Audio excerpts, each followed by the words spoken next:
Bienvenidos una vez más en esta mañana. Vamos directamente a la palabra del Señor. Vamos a abrir el Evangelio de Marcos, el capítulo 3, versículo 13 al 19. Y dice la bendita palabra de nuestro Señor Jesucristo de esta manera: después subió al monte y llamó así a los que él quiso y vinieron a él. Y estableció a 12 para que estuviesen con él y para enviarlos a predicar, y que tuviesen autoridad para sanar enfermedades y para echar fuera demonios. A Simón, a quien puso por sobrenombre Pedro, a Jacob, hijo de Zebedeo, y a Juan, hermano de Jacob, a quienes apellidó Boanerges, esto es, hijos del trueno, Andrés, Felipe, Bartolomé, Mateo, Tomás, Jacobo, hijo de Alfeo, Tadeo, Simón el cananista, y Judas Iscariote, el que le entregó, y vinieron a casa. Oramos. Padre, seguimos en esta misma tonalidad, Señor, de adoración a ti, Señor, y te damos gracias, Señor, por todo lo que tú eres y por todo lo que tú nos permites, Señor, hacer para acercarnos a ti, aunque sabemos que nadie viene a ti si tú no lo traes y tú no lo llamas. Y todos aquellos que estamos ahora de este lugar, no estamos por nuestros propios méritos, sino por tu gracia, Señor, que nos ha traído a ti. Y hoy queremos darte la honra y la gloria y reconocer que hay tantos motivos, Señor, para adorarte y darte gracias.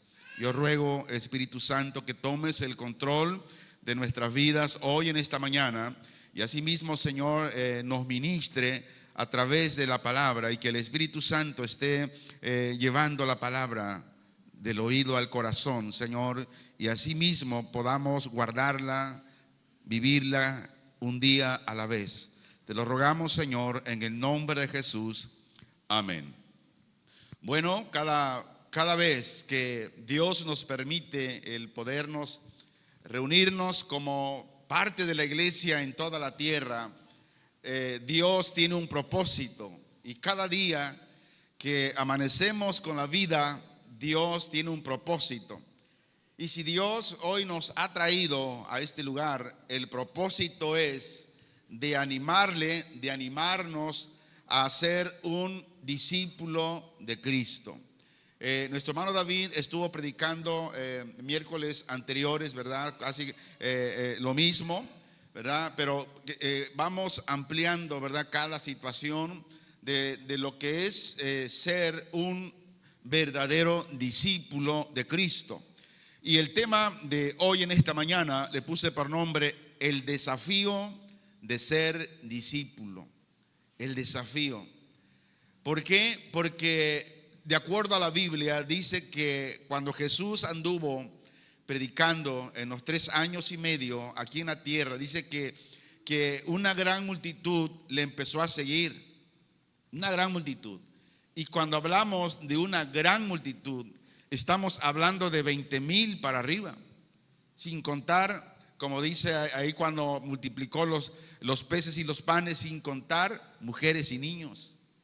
Había una gran multitud, pero ya conforme el Señor fue cerrando, ¿verdad?, dando las indicaciones, qué significa ser un verdadero discípulo, dice la misma Biblia que muchos de ellos se apartaron. Dice, muchos de sus discípulos ya no le siguieron. Y cuando dice que ya no le siguieron, habla de una manera definitiva. Entonces, Jesús, Él llama a ser verdaderos discípulos. Y decíamos, Él tuvo muchos seguidores, pero tuvo pocos discípulos verdaderos. Ahora, según la Biblia, dice que los verdaderos discípulos de Cristo son aquellos creyentes que viven con Jesús y aprenden de Él y sirven bajo su autoridad. Ese es el verdadero discípulo. Ante la tarea de la evangelización mundial, Jesús hizo una elección de 12 discípulos. Dice que Él los designó, Él los llamó y los preparó. Dios llama y luego te prepara para una gran tarea mundial que Jesús tenía enfrente, y Él sabía que era necesario llamar, elegir a personas. Y Él dice que de su propia soberanía eligió a 12. Y Jesús designó a esos 12 discípulos, y según los contextos de las Escrituras nos habla que no había en ellos nada bueno, no había algo maravilloso en esos 12 hombres que Jesús llamó.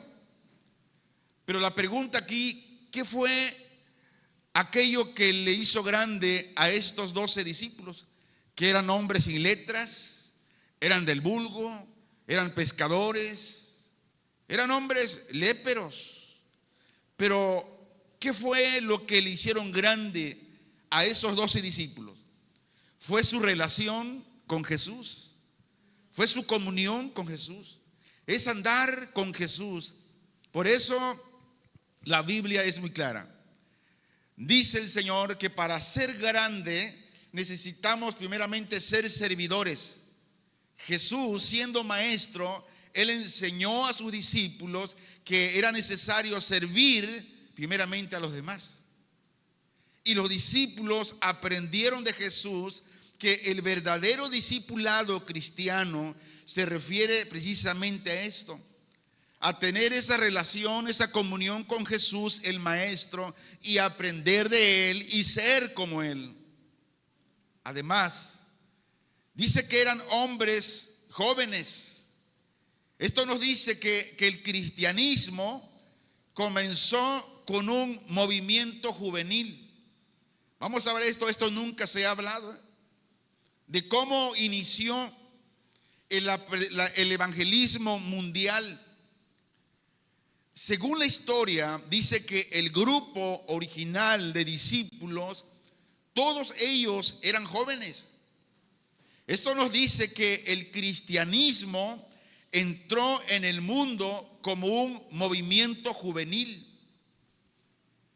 Los grandes eruditos y grandes teólogos, así como estudiosos de las Escrituras, y así como la historia dice que la mayoría de ellos, todos los apóstoles, debían estar en un promedio de 20 años. Cuando salieron en pos de Jesús, estaban chavos. Es más, el mismo Jesús, no debemos olvidar que salió a su ministerio terrenal con el rocío de su juventud. Él era joven. Si su ministerio tardó 3 años y medio, ¿cuántos años tenía Jesús cuando Él inició el ministerio? Vamos a ver el Salmo 110, versículo 3. Aquí nos da una información de que cuando Jesús entró, llevó a cabo el ministerio, era joven. Dice así: tu pueblo se te ofrecerá voluntariamente en el día de poder. En la hermosura de la santidad, desde el seno de la aurora, tienes tú el rocío de tu juventud. Este salmo fue aplicado a Jesús primero por él mismo y luego por la iglesia apostólica.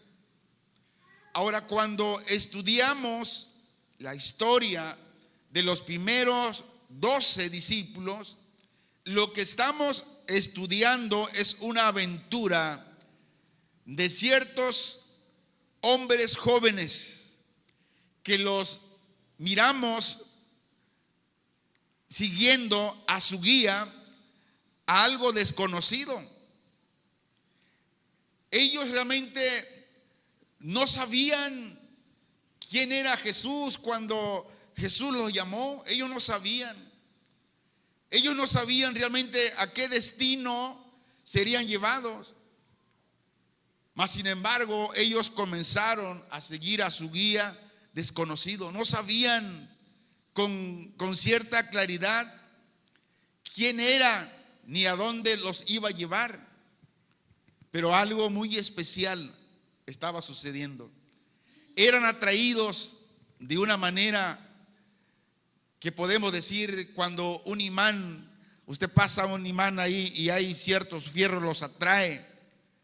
Así los discípulos sentían, de esa manera, eran atraídos de manera magnética, eran fascinados y eran adheridos y eran mantenidos por algo irresistible en el alma de su maestro. Aunque en ese tiempo ellos eran ridiculizados por sus propios amigos, pero a pesar de eso, ¿qué hicieron?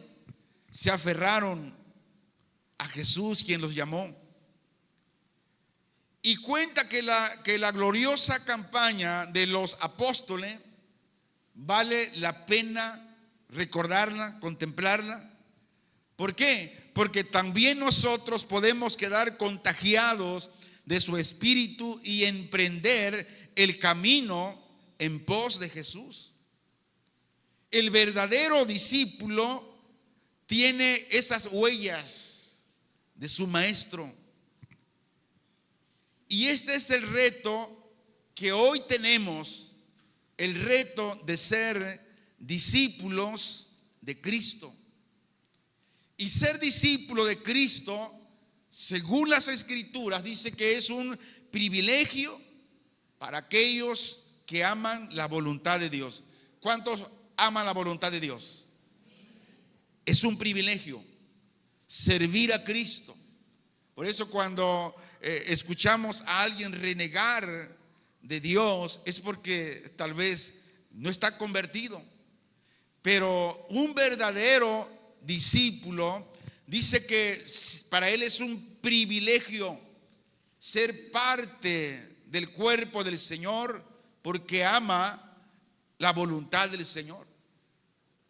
El cristianismo, según la Biblia, no es una carga, ni mucho menos es una obligación. Ay, que voy a ir al servicio, y el pastor me dijo que yo haga esto.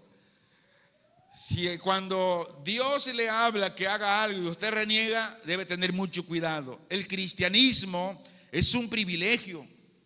Servir en la obra es un privilegio. Ministrar en la obra es un privilegio que no cualquiera puede hacerlo. No cualquiera. ¿Quiénes lo hacen? Aquellos que son elegidos y escogidos por Cristo. Por eso Jesús escogió a 12. Y Jesús, así como escoge para la salvación, también Jesús escoge para ministrar. Mucha gente ha querido ministrar, pero no ha podido. Ha querido aprender a tocar algo, pero no ha podido. ¿Por qué? Hay dos cosas. Tal vez Dios ya te llamó, pero eres flojo para estudiar, para practicar. Pero queremos ser discípulos, ok, vamos a hacerlo, pero vamos a hacerlo de la manera correcta. ¿Qué es un discípulo? La Biblia dice que un discípulo habla que es un alumno. Y esto nos dice que tenemos un maestro, alumno, un aprendiz, un discípulo. Es alguien que aprende de su maestro. Ahora, ¿qué significa cristiano? Esta palabra viene del griego cristianos, que de manera literal significa Cristo pequeño. Y esto no es algo que está afiliado a una religión. Escuche esto. Tanto el discípulo como el cristiano, según la Biblia, buscan ser como Cristo. Ahora veamos cómo dice el maestro de cómo debe ser el alumno, el discípulo, el cristiano.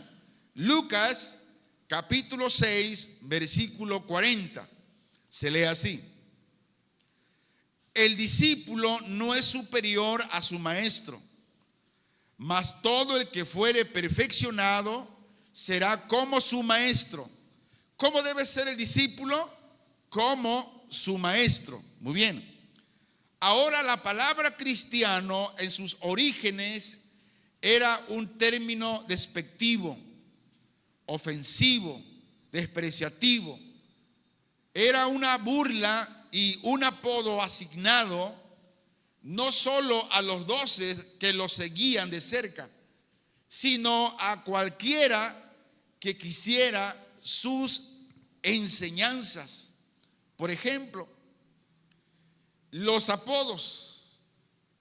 ¿De dónde salen los apodos? Suelen describirse muy bien a quienes les son puestos. Por ejemplo, si alguien lo vemos que es movido y decimos, ese cuate es chambeador, es trabajador. ¿Por qué? Porque es activo y no para y trabaja aquí.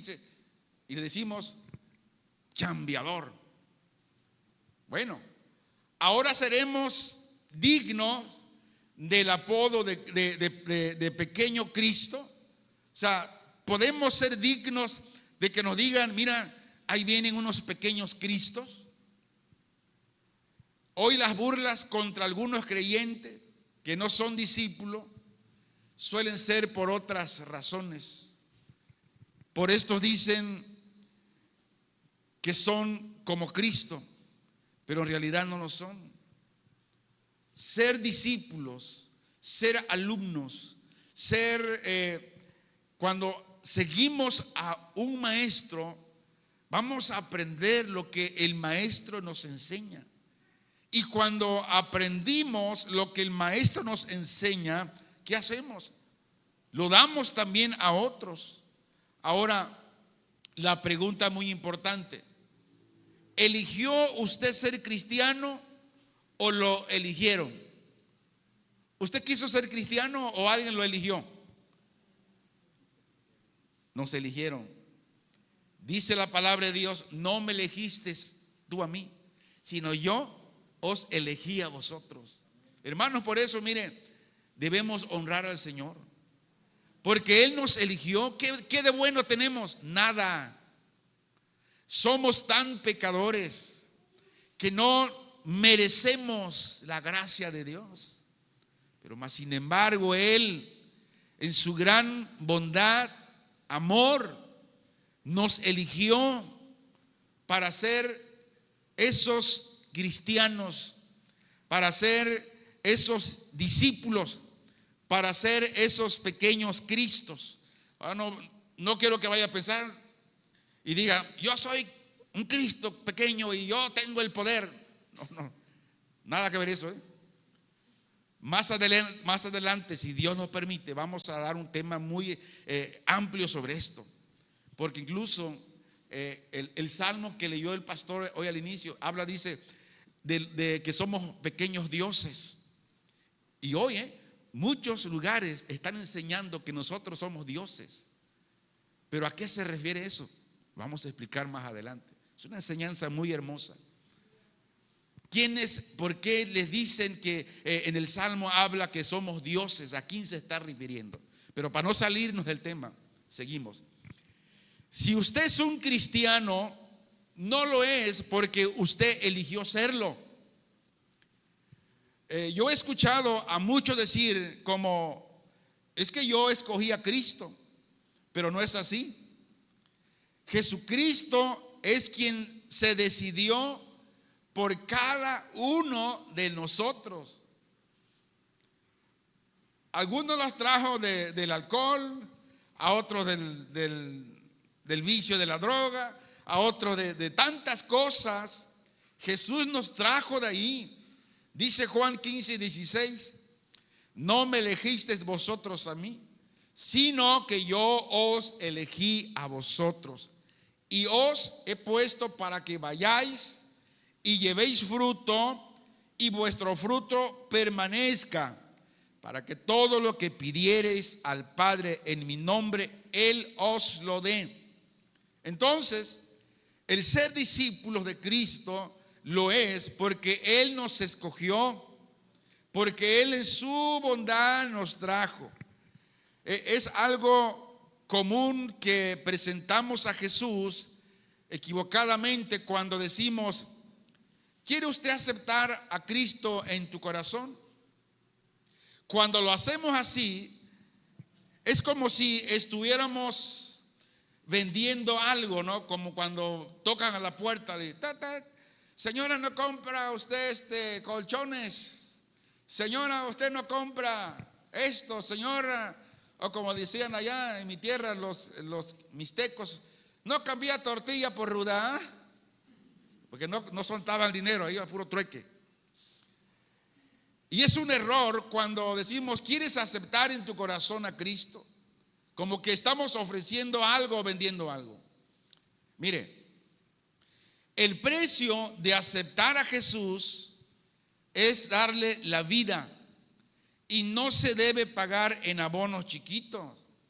Por eso cuando alguien es salvo es porque Cristo lo trajo.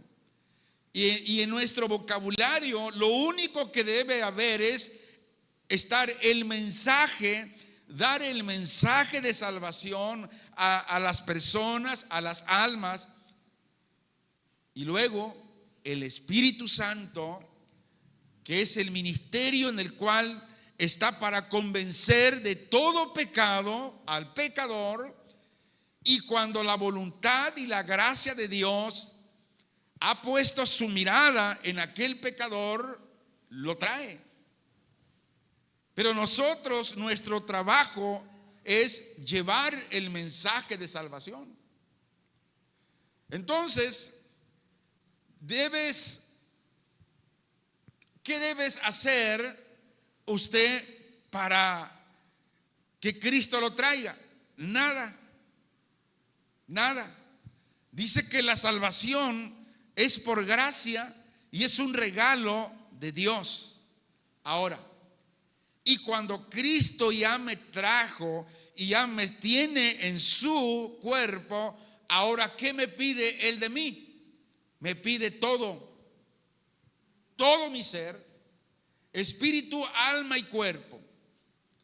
Y tengo que dejar todo aquello que me estorba y que me quita el tiempo para no servir a mi Señor.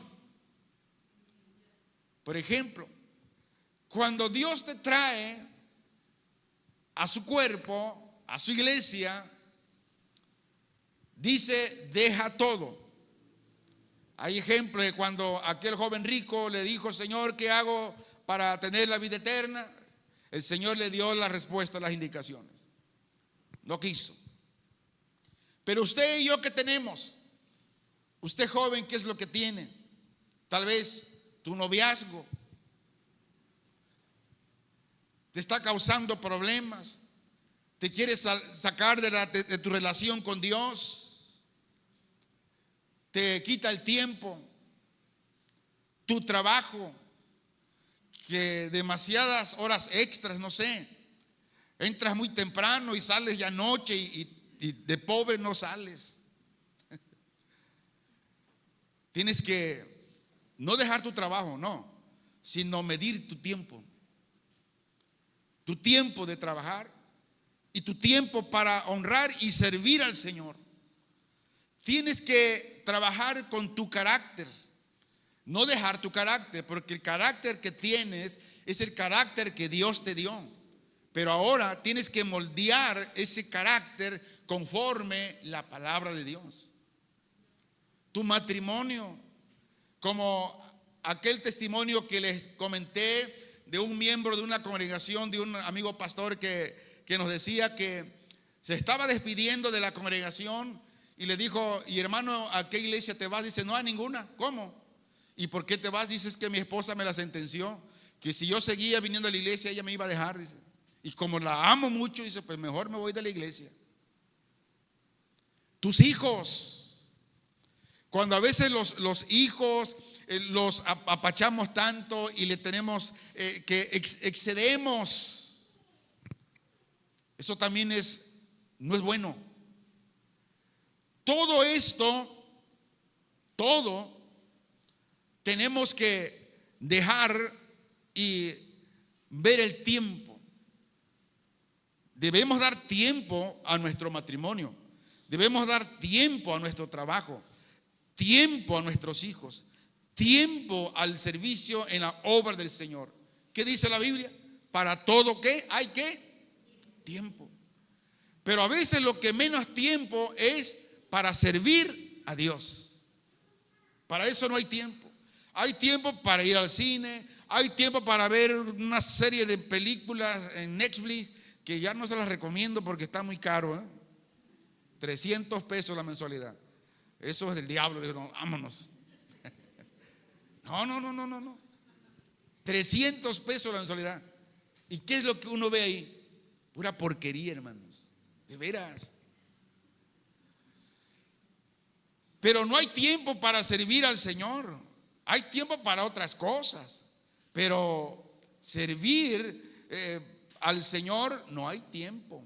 No, dice es que no tengo tiempo. Debemos entregar nuestra vida sin reservas. No podemos tomar a Jesús solo por un rato o por un pasatiempo. Jesús llamó a los que quiso. Y si Él te llamó a ti, es por su soberana voluntad. Pero ¿sabes qué? En estos tiempos el compromiso de ser cristiano se ha rebajado tanto que pareciera que Dios está rogando que le aceptemos y que Él nos necesita. ¿Sabes qué? Somos nosotros los que le necesitamos a Él. Dios no nos necesita. Es más, tu adoración, mi adoración, ¿Dios la necesita? No. Apocalipsis dice que los ángeles, serafines y querubines y los ancianos están postrados día y noche diciendo: santo, santo, santo es el Señor. Hoy venimos a las reuniones y ya queremos que el pastor termine la predicación porque ya tengo que ir al cine. Ya que de verme con mis amigos, con mi familia, porque voy a estar con ellos. Pero tiempo de calidad para honrar al Señor se da poco tiempo. Ahora, ¿cómo le hablaba a la gente Juan el Bautista? Él decía: arrepiéntanse porque el reino de los cielos está cerca. Y luego Juan les hablaba de una manera muy fuerte. En alguna ocasión les llamó a decir: víboras, generación de víboras, sepulcros blanqueados. Eso dijo Jesús también. No, uno le dice aquí a alguien: usted es una generación de víboras. No, no, se va tirando veneno, ¿no? Porque es víbora, ¿no? Pero Juan el Bautista decían: arrepiéntanse. Y así hacía entender a la gente que ser cristiano y ser discípulos de Jesús es el reto más grande que alguien puede tomar. No cualquiera, hermano, puede ser discípulo de Jesús, no cualquiera. Jesús dijo: no me escogieron ustedes a mí, sino que yo los elegí a ustedes y los comisioné para que vayan y den fruto, un fruto que perdure. Y así el Padre, dice, les dará todo lo que pidan en mi nombre. Ahora, ¿nos dará todo? ¿Todo lo que pidamos en su nombre? Si usted pide un vehículo último modelo, ¿usted cree que Dios se lo dará? Si ya compró la Biblia positiva, tal vez, porque ya está en venta, ya le comenté. ¿Les dará todo? No. Cuando el Señor habla, dice que si pedimos al Padre y Él nos dará todo lo que le pidamos en su nombre, solamente recibiremos aquello que se pide en la voluntad de Dios, nada más. Tenemos el honor de haber sido escogidos por Dios. Por lo tanto, escuche esto, debemos tomar el reto de seguir a Jesús. Fue Jesús quien determinó llamarnos y redimirnos. Jesús llamó a los que Él quiso. ¿Y sabes qué? Lo hizo con amor. Le dio gusto escogernos. Fíjese nomás, el Señor vio un montón de gente aquí. Dijo, ay, ese gordito de verde tierno, ese, lo voy a llamar, venga ese gordito para acá, ¿verdad? Gloria al Señor, amén. Ah, mira, entre la negrada de Collante estaba yo ahí. Vente negrito para acá. Y lo hizo con amor, con gusto. Y así a cada uno de nosotros. Como estábamos, Dios nos escogió y nos trajo. Jesús dice que nos designó. Y la palabra designó se puede traducir como redimir, sacar, pagando un precio. ¿De dónde sacó a Marco, a Pedro? Lo sacó de sus vidas anteriores. Y hay 3 razones por las cuales Jesús llamó a sus discípulos. Razón número 1, y aquí hay una gran enseñanza. Razón número 1 por la cual Jesús llamó a los 12. Primero, para que lo acompañaran. Jesús pasaba tiempo con ellos para perfeccionarlos. ¿Por qué? Porque no eran perfectos. Pero aún en la imperfección, ellos estaban con Jesús, porque solamente cuando estamos con Jesús, cuando estamos con la palabra del Señor, es cuando estamos siendo perfeccionados. Ahora, si no tenemos comunión con Dios, no tenemos nada bueno para ofrecerle a la gente. Y en este contexto, nuestro tiempo de oración debe ser un tiempo más de relación que de petición. Como decía el pastor Dávalos al iniciar la oración, es tiempo de adorar a Dios, no de pedir, porque Él ya sabe tu necesidad, Él conoce. Pero ¿sabes qué? Pero cuando entramos en adoración y decimos, te exaltaré, mi Dios, mi Rey, y exaltaré tu nombre desde ahora y para siempre. Grande es el Señor y digno de suprema alabanza.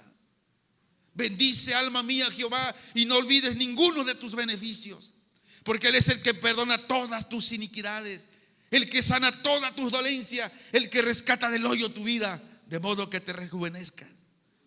Y Dios está atento a la adoración a través de la oración que estás haciendo. Y Dios busca ese tipo de discípulos. Muchas veces buscamos a Dios con una larga lista de peticiones, en lugar de sencillamente buscarle a Él. Es más, decíamos que Él ya conoce nuestras necesidades.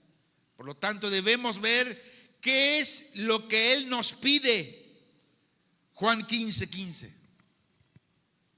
Se lee así: ya no os llamaré siervos, porque el siervo no sabe lo que hace su señor, pero os he llamado amigos, porque todas las cosas que oí de mi Padre os las he dado a conocer. Ahora no somos ignorantes del pensamiento de Dios, porque ahora nuestro Maestro, nuestro Señor Jesús nos las dejó. Nos la dejó ahí para que conozcamos al Padre cada día. ¿Y cómo lo vamos a conocer? A través de la palabra. Y la segunda razón del llamado es para enviarlos a predicar. La primera fue para que lo acompañaran y perfeccionarlos. Ahora Jesús los envió a la gente. Cuando estamos con Jesús, lo primero que desaparece, ¿sabes qué es? El egoísmo. El egoísmo se va. Porque cuando está Jesús ahí, el egoísmo no cabe. Oiga esto. Las doctrinas modernas que enseñan que debemos reclamarle a Dios las cosas que nos corresponden, están llenas de egoísmo en el ser humano. Cuando Jesús miraba a las multitudes, ¿qué hacía Jesús? Dice que se compadecía de ellas y tenía mucha compasión de todos ellos. ¿Por qué? Porque los veía como ovejas sin pastor, vagando. Y es la razón que Jesús llamó a los discípulos, primero para que tuvieran comunión con Él, recibieran enseñanza de Él, fueran preparados, y luego enviarlos a aquella gente que estaban sin pastor, esas ovejas que estaban descarriadas. Tercera razón del llamado es para darles autoridad. Ahora, para recibir autoridad hay un proceso. ¿Cuál es el proceso? Primero, estar con Jesús.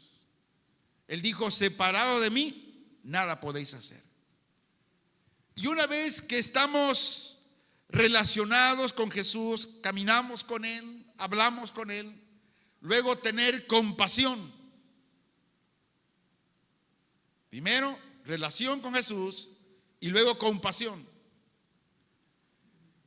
¿Por qué? Porque cuando Dios te da el poder, y si no tienes compasión, vas a destruir con ese poder. Y después de estar con Jesús y tener compasión, es cuando se otorga, escuche esto, la autoridad. Porque no podemos tener la autoridad, el poder, si no primero tenemos esta relación con el Señor y tener compasión para con los demás. Hoy en día muchos quieren empezar con autoridad y no por la relación con Jesús. Recuerde que el egoísmo y la autoridad no se llevan. Estas dos juntas producen autoritarismo. Nos hace a hacernos pequeños dictadores. Debemos seguir el orden de Jesús. Debemos empezar por cultivar la relación con Él. Mostrar su compasión al final, ejercer la autoridad que nos da. Ahora, una definición casera de autoridad sería la siguiente: es la autorización para cambiar las cosas de mal a bien. No es, como dice por ahí, salir de Guatemala para entrar a Guatepeor. No. Las cosas, cuando hay una relación con Dios, hay una compasión, Dios te da la autoridad y esa autoridad te lleva a hacer cambios. Las cosas que están mal se corrigen a bien. Por ejemplo, cuando vamos a elegir nuestros gobiernos, si nuestros votos van de acuerdo a la voluntad de Dios y Dios está obrando en esas votaciones, ¿qué vamos a tener? Un gobierno con sabiduría, un gobierno que ciertamente tendrá compasión para con los ciudadanos, para con sus compatriotas. La autoridad que el Señor nos da cuando Él nos llama, lo hace para bien, para mejorar, no para empeorar. Pero para esto, ¿qué necesitamos? Tener esa comunión con Dios, tener esa relación con el Señor. Y cuando es así, la misma palabra del Señor nos lleva a tener compasión para con los demás. ¿Por qué? Porque es a través de la misma palabra que Dios nos dice que así como queremos nosotros que sean buena onda con nosotros, nosotros también debemos ser buena onda con los demás. Si queremos que los demás tengan compasión de nosotros, nosotros debemos tener compasión con los demás. Y cuando Dios ve eso, esas cualidades en nuestras vidas, es cuando viene la autoridad.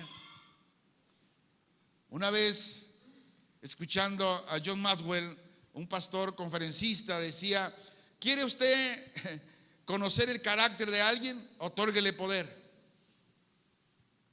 Ahí se va a reflejar realmente su carácter, lo que hay en el corazón. Por eso es importante ser discípulo de Jesús. Es algo que nos va a llevar a aprender realmente de nuestro maestro, ser como nuestro maestro.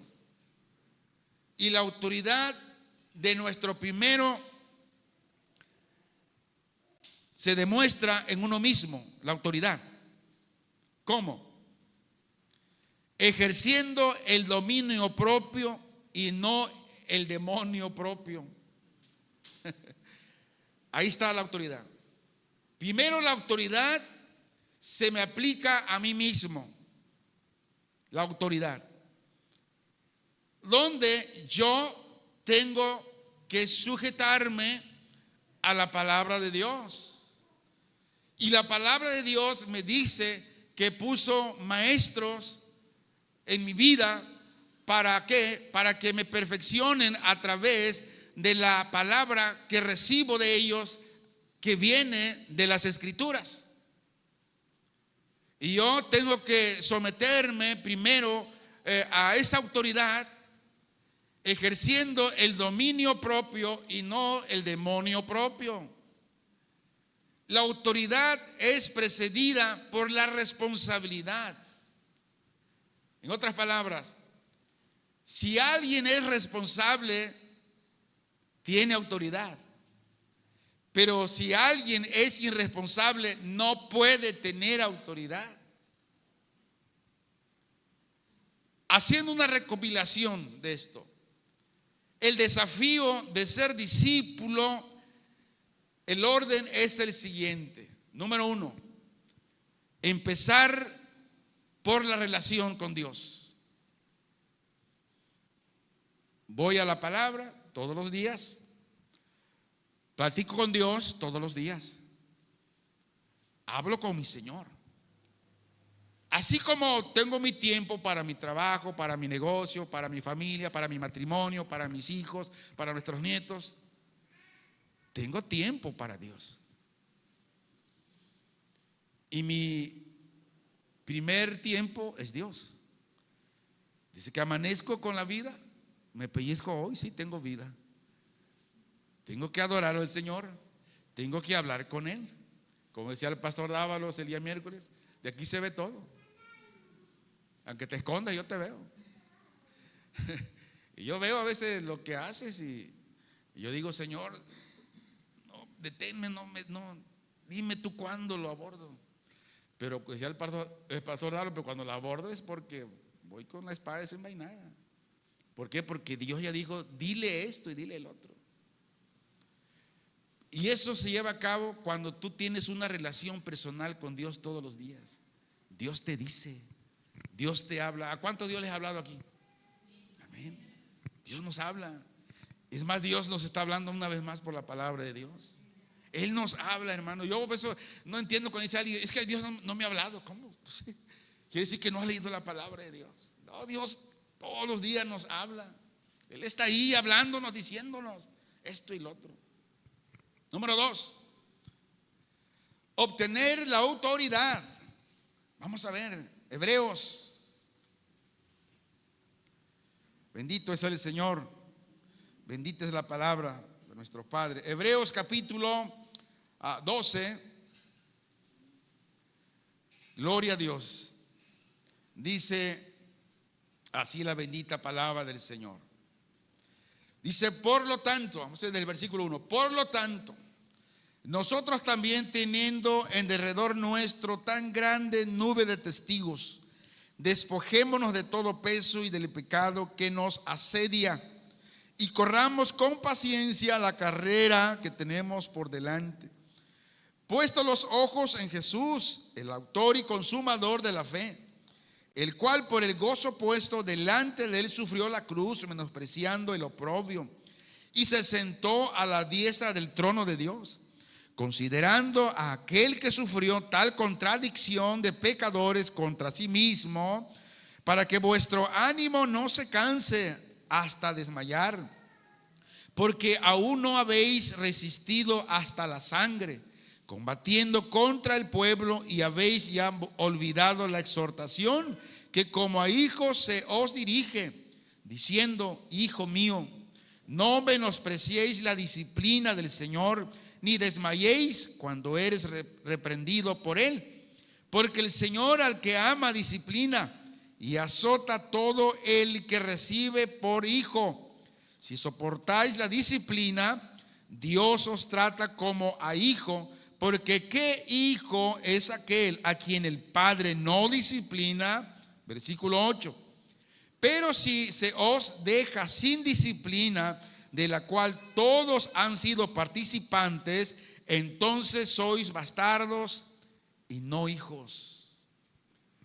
Y la pregunta es aquí, ¿quiere usted ser su discípulo? Si dice sí, entonces tome el reto este día y dígale, Señor, Señor, yo quiero ser como tú, yo quiero ser como mi maestro. Y quiero dar esta conclusión. Jesús llamó a los 12 para que le sirvieran en ese tiempo, para que estuvieran con él, para enviarlos a predicar y para darles autoridad para sanar enfermedades y para expulsar demonios. Pero primero debían pasar tiempo con él y tiempo de instrucción. Hemos pasar tiempo con nuestro Señor antes de salir como representantes de Dios. Por eso yo aprendí esto hace muchos años cuando éramos misioneros. No salga usted a misionar si usted no tiene una relación personal con Jesús. No salga. No. ¿Por qué? Porque ahí se va a enfrentar ¿con quién? Con demonios, con fuerzas malignas, una guerra espiritual. Y ahí nos enseñaron mucho eso. No salga si usted no tiene una relación personal con Jesús, si usted no se ha dejado instruir por el Señor, no salga, porque tendrá problemas. Entonces, Jesús los llamó para que estuvieran con él, envió a predicar, les dio autoridad para sanar enfermedades y expulsar demonios. Primero, tiempo e instrucción. Esto nos habla que debemos pasar tiempo con él antes de salir como sus representantes de él. Primero. Segundo, fueron enviados a predicar la proclamación de la palabra de Dios. Y su método básico del evangelismo debe ser siempre lo central, es decir, no se debe quitar ni añadir, no ofrecer cosas que no ofrece la Biblia. Finalmente, recibieron poder sobrenatural, el acto de expulsar demonios. Esto daría testimonio ante los hombres de que Dios era el que estaba hablando por medio de los apóstoles. Era Dios. Y por eso Dios les dio esas credenciales, porque decíamos que en ese entonces aún la Biblia no estaba escrita. Y para que ellos creyeran que era Dios actuando a través de los apóstoles, Dios les dio ese poder sobrenatural de echar fuera demonios, de orar por los enfermos y de hacer milagros y señales. La Biblia no estaba aún completada. Por eso estos acontecimientos sobrenaturales. Por lo tanto, los milagros eran las credenciales de los mensajeros de Dios. En la actualidad, escuche esto, y con esto termino. En la actualidad, todo hombre, todo ser humano, tienen acceso a la palabra de Dios completa, porque ya está completa. En este tiempo, el hombre es responsable de creerla sin la prueba de milagros. El hombre es responsable, porque aún Dios en su gracia, en su bondad, en su misericordia, Dios sigue haciendo milagros cuando Él quiere. ¿Y cuánta gente ha sido sanada por lo sobrenatural? Mucha. Pero pregúntese dónde están. Están separados de Dios, que no quieren saber nada. Fueron como las multitudes, fueron por un milagro solamente, y lo recibieron, se apartaron del Señor. Ser discípulos es ser como nuestro Maestro. Oramos. Señor, te damos muchas gracias en el nombre de Jesús por tu bendita palabra. Gracias, Señor, porque tomar ese desafío de ser un verdadero discípulo, Señor, no es fácil. Y no cualquiera puede tomar esa decisión. Primero necesita ser elegido por ti para ser salvos. Y una vez que somos salvos, también nos eliges para servirte en algo, en la obra del Señor, en cualquier área, en lo que es tu obra. Evangelismo, oración, predicación, enseñanza, alabanza, servir dentro del cuerpo de Cristo. Es un llamado, Señor, que tú haces. Pero también creemos que todos aquellos elegidos y que has salvado, ahora tenemos que también servir. Porque ahí es donde se manifiesta el verdadero discípulo de Cristo, donde está disponible para servir en la obra en todo tiempo, en toda hora y en todo lugar.